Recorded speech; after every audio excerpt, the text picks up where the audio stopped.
Mental health segment में हमारा topic है डिजिटल डिमेंशिया। डिमेंशिया तो भूलने की बीमारी है, लेकिन डिजिटल डिमेंशिया क्या है, इस पर फोकस करने के लिए यहाँ स्टूडियोज़ में हमारे साथ दो मेहमान हैं। आइए उनका परिचय आपके साथ कराऊँ। स्वागत कीजिए डॉक्टर जसमीत कौर का। नमस्कार, गुड मॉर्निंग। आप प्रोफेसर हैं माता सुंदरी कॉलेज दिल्ली विश्वविद्यालय में और चाइल्ड साइकोलॉजी में स्पेशलाइज करते हैं। Thank you very much. और हमारे साथ हैं डॉक्टर विकास धीकफ। आप न्यूरो साइंटिस्ट हैं आईसीएमआर में, मिनिस्ट्री ऑफ हेल्थ। आपका बहुत स्वागत है हमारे कार्यक्रम में। नमस्कार। Thank you so much. Doctor Vikas, आप इसे शुरू करेंगे। जी। डिमेंशिया शब्द तो हम लोगों ने फिर भी सुना है। जी जी। डिजिटल डिमेंशिया क्या है? अमित जी, देखिए, एक नई टर्म है। 2012 से इसकी शुरुआत हुई है। एक इटालियन न्यूरो साइंटिस्ट हैं स्विट्जर मैनफ्रेड, तो उन्होंने इसकी शुरुआत की अपनी किताब में।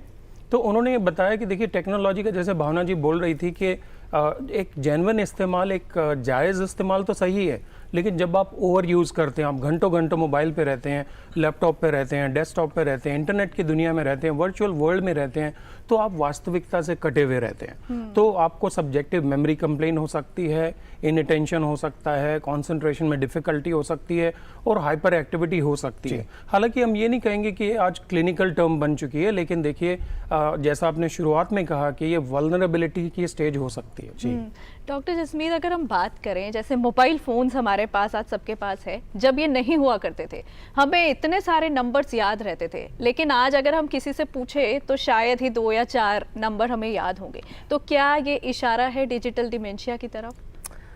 बिल्कुल। मैं ये कहूँगी कि हम अपने दिमाग का सही इस्तेमाल नहीं करें। We are just using 10% of the brain. अगर मैं आपके घर में दादा दादी अगर हैं, उनसे पूछिए कि हमें फ़ोन नंबर्स बता दें, तो शायद उनकी लिस्ट 50 तक पहुंच जाएगी। लेकिन आप 5 से ऊपर शायद मोबाइल नंबर्स नहीं बता पाएंगे, क्योंकि everything we want to save on the phone. अगर आप मार्केट जाते हैं, आप 1.25 किलो आलू लेते हैं, तो वो कहता है 20 रुपए किलो है, तो दुकानदार फटाफट कैलकुलेट कर लेता है। वो कैलकुलेटर नहीं खोलता, लेकिन आप सोचते रहेंगे कैलकुलेटर में इसको कैलकुलेट करें। So that is where the difference lies. एक और उदाहरण कि आजकल हम कहीं भी पहुंचना हो जीपीएस का इस्तेमाल करते हैं। आपको अमित जी ये एक बात बताती हूँ। कुछ समय पहले हमारे यहाँ एक स्टूडेंट आती थी, तो वो जीपीएस पे कॉलेज का नक्शा जो है, जिसको हम कहते हैं, सेट कर लेती थी, और उसी रूट से जैसे जैसे सुनती थी राइट टर्न, लेफ्ट टर्न, तो वो कॉलेज पहुंच जाती थी। एक दिन वो क्लास में 3 घंटे लेट आई, तो मैंने बोला आज आप लेट क्यों हैं? तो कहती मैम आज इंटरनेट नहीं चल रहा था, तो जीपीएस वाज नॉट वर्किंग, मेरे फ़ोन में कुछ इशू था, तो मुझे रास्ता नहीं था। बट मैंने कहा आप तो रोज़ उसी रास्ते से आते हैं। कहते मैंने कभी गौर नहीं किया, because my mind was like never involved, focused on looking at the places which were on the way. जो रास्ते में, जिसको हम कहते हैं लैंडमार्क्स हैं, यहाँ से मुझे मंदिर है, यहाँ पर बिल्डिंग है, पोस्ट ऑफिस है, यहाँ से दाएं लेना है, बाएं लेना है, तो मैंने उन चीज़ों पे कभी गौर नहीं किया। ये तस्वीरें हम देख रहे हैं जहाँ पर यंगस्टर्स जब कॉलेज में आते हैं तो हर किसी के हाथ में ये मोबाइल है। डॉक्टर विकास, अगर मैं मोबाइल पे घंटों बिताता हूँ, ये मेरे माइंड पर क्या असर डालता है? देखिए अमित जी, क्रॉनिक एक्सपोजर अगर हम देखें मोबाइल का, डेस्कटॉप का, लैपटॉप का, तो इसको ये बोलते हैं कि आप स्क्रीन टाइम से एक्सपोज्ड हैं।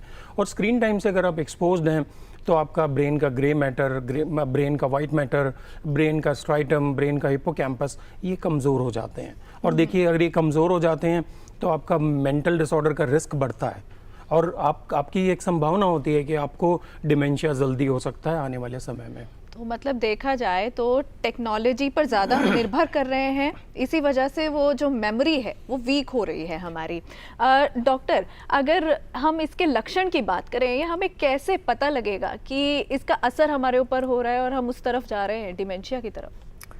बहुत छोटी छोटी चीज़ें हैं, जैसे हम भूल जाते हैं कहाँ कुछ रखा है।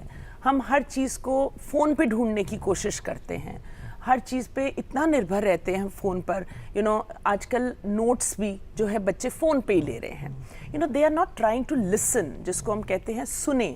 जब हम ध्यान से किसी चीज़ को सुनते हैं और देखते हैं, जिसको हम कहते हैं विजुअल मेमोरी और हमारी ऑडिटरी मेमोरी, दोनों का संबंध जो है वो अगर हम डालें तो बहुत कुछ हम अपने माइंड में रिटेन कर सकते हैं। डॉक्टर विकास, आज आप हर स्कूल में देखिए जी, एल्मनैक या डायरी पे तो अब लिखना बंद ही हो गया। बिल्कुल, व्हाट्सएप ग्रुप बन गए। बिल्कुल बिल्कुल, ठीक है, बिल्कुल। सही तो नहीं कहेंगे। देखिए व्हाट्सएप ग्रुप बनना मतलब आप बेसिकली बच्चे को फोर्स कर रहे हैं कि अब दोबारा से वर्चुअल वर्ल्ड में जाइए। पहले टीचर होमवर्क जो है वो डायरी पे लिख के देती थी, पेरेंट्स के कमेंट्स भी डायरी पे होते थे, तो आप फ़ोन के माध्यम से या सीधा जाके बात कर सकते थे। अब तो आपको होमवर्क भी व्हाट्सएप ग्रुप पे आ रहा है, आपके डिस्कशन व्हाट्सएप पे हो रहे हैं, तो व्हाट्सएप को ही क्यों और भी माध्यम है, डिजिटल डायरी स्कूल की हो गई है। तो मुझे ऐसा लगता है कि देखिए जो पुराने वाला सिस्टम था इस संदर्भ में तो वो अच्छा था, क्योंकि उससे कॉग्निटिव स्टिमुलेशन मिलता है, मेमोरी आपकी अच्छी रहती है। जैसा मैडम ने कहा कि अब हमें याद करने की जो ज़रूरत है उस पर हमने फोकस करना कम कर दिया है। हम सब चीज़ों को मोबाइल से ढूंढते हैं, और अक्सर ऐसा होता है जब आप मैप लगाते हैं तो आपका ब्रेन पैसिव हो जाता है, आप सिर्फ मैप पे ही देखते हैं, लेफ्ट राइट सामने आपको अंदाज़ा ही नहीं है क्या हो रहा है, तो आप भूल सकते हैं। तो रिस्क फैक्टर्स की अगर बात करें तो वो और क्या हो सकते हैं? जैसे कि डॉक्टर साहब ने कहा, बहुत छोटी सी चीज़ है, जब बच्चे लिखते हैं उनकी फाइन मोटर स्किल्स जो हैं डेवलप होती हैं। तो डायरी में लिखना, क्रिएटिव राइटिंग स्किल्स बच्चों की ख़त्म होती जा रही हैं। सो वो भी एक बहुत अहम चीज़ है। इसके अलावा बहुत सारे बच्चे जब फ़ोन पे गेम्स खेलते हैं तो उनके हाथ में दर्द हो जाती है, आँखों में ड्राइनेस है, और you know lot of things, and they are listening at a very very high volume.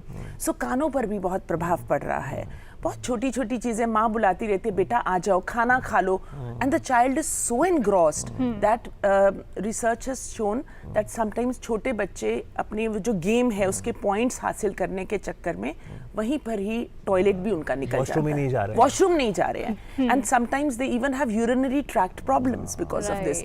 और देयर इज अनदर थिंग, कई बार आप पेरेंट्स क्या करते हैं, फ़ोन या लैपटॉप देना बहुत आसान रहता है ना, बच्चे को साथ में चिप्स रख दिए, बच्चा खाता जा रहा है, not realizing when his stomach is full, like, and not eating the right thing. That is also. देखिए प्रॉब्लम तो क्लियर है कि बच्चे स्कूल से जैसे ही घर आते हैं यूनिफॉर्म भी चेंज नहीं करते हैं, पहले ही गैजेट पे चले जाते हैं। प्रॉब्लम तो डिफाइंड है, सॉल्यूशन क्या है? बहुत सारे हो सकते हैं, लेकिन इसको ऐसा बोलते हैं it is easier said than done, क्योंकि क्या है इसको एग्जीक्यूट करना थोड़ा सा डिफिकल्ट है, लेकिन इम्पॉसिबल नहीं है। क्योंकि अगर किसी को डिजिटल डिमेंशिया के लक्षण आने शुरू हो गए हैं तो ये रिवर्सिबल है। सबसे पहली बात तो ये रिवर्सिबल है, तो बड़ी बात है कि लाइफस्टाइल में चेंज चाहिए। तो देखिए डिजिटल फास्टिंग मैं सोचता हूँ करनी चाहिए, जैसे हफ्ते में एक दिन तो कोशिश करिए कि मोबाइल से दूर रहें। दूसरा, डिजिटल डाइट पे जा सकते हैं कि आप कम से कम इस्तेमाल करिए, और we have to lead by example, क्योंकि अगर आप मदर हैं, आप फादर हैं, आप ही घर पे जाके अगर मोबाइल इस्तेमाल करते रहेंगे आपका बच्चा भी पक्का ही करेगा। मैं हैट्रिक बना दूं प्रोग्राम में जी। एक शब्द तो है digital fasting, prime minister Modi ने भी ये यूज किया था जब उन्होंने बच्चों से बात की थी, स्टूडेंट से परीक्षा पे चर्चा पे। डिजिटल डाइट, ये दोनों अच्छे हैं ना। तीसरा एक शब्द है जो डॉक्टर जसमीत ने बनाया है, टेक डिटॉक्स। यस, बिल्कुल अमित, टेक डिटॉक्स आजकल जैसे कि डॉक्टर साहब ने भी कहा फास्टिंग की ज़माना है, so why not detox digitally. और इसके लिए मैं बोलूँगी सबसे ज़रूरी है घर में जितने बड़े हैं, क्योंकि आजकल आप देखें हमारे घर में जो ग्रैंड पेरेंट्स हैं वो भी व्हाट्सएप पे लगे हुए हैं, सुबह से good morning messages. Do you think it's relevant to send a good morning message to everyone? नहीं, बिल्कुल नहीं। तो जोक्स इधर के उधर, और कई बार तो ऐसे लग रहा है रेपिटेशन ही सारे ग्रुप्स में वही चल रही है। तो वो चीज़ मतलब आई फील फर्स्टली जो घर में हमारे पेरेंट्स हैं, ग्रैंड पेरेंट्स हैं, everyone should have that thing कि बच्चों के सामने हमें रोल मॉडल बनना है। And when you have that quality family time, जिसको हम कहते हैं रात को डिनर के टाइम, नो गैजेट्स, क्या हमारा काम क्या रुक जाएगा जिंदगी में? पहले भी तो जिंदगी चलती थी ना, तो आज भी चल सकती है। Half an hour no phone, पर बच्चों को समझाना बड़ा मुश्किल होता है क्योंकि उनके पास बड़े रीजंस होते हैं, स्पेशली जो स्कूल कॉलेजेस में पढ़ते हैं उनके पास तो बहुत रीजंस हैं। तो ऐसे में और क्या टेक्निक्स, वो टेंट्रम्स, वो क्या अपनाएं हम कि ताकि वो बच्चे दूर रहें? जी देखिए, बच्चों को का एक बड़ा टेम्पटेशन होता है दोस्त, तो कहें देखिए बाहर अपने दोस्त के साथ पार्क में खेलिए, साइकिल चलाने जाइए, या जिम में जा सकते हैं, या फिर आप बैडमिंटन खेल सकते हैं, बास्केटबॉल खेल सकते हैं।